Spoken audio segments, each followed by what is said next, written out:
Sziasztok! Rajzoljunk együtt lámát! Kezdjük a szemei megrajzolásával.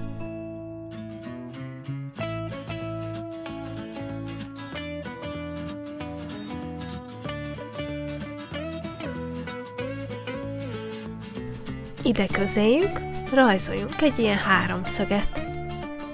Majd ebből két kis hurkot húzunk. Szemei fölé rajzoljunk hullámvonalakat. Majd ide rajzoljuk meg az egyik fülét.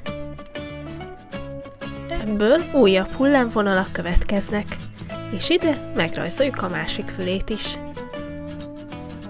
A két füléből újabb hullámok következnek lefelé.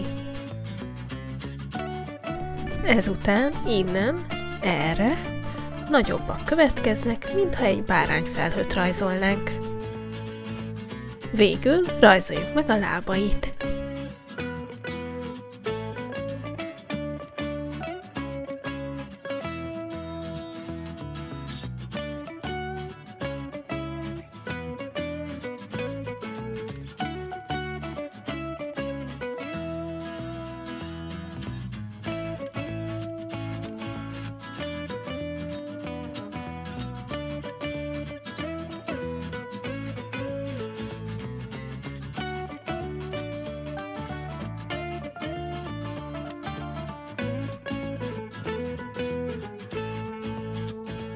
Elkészültünk, ha tetszett, dobj egy lájkot és iratkozz fel a csatornára.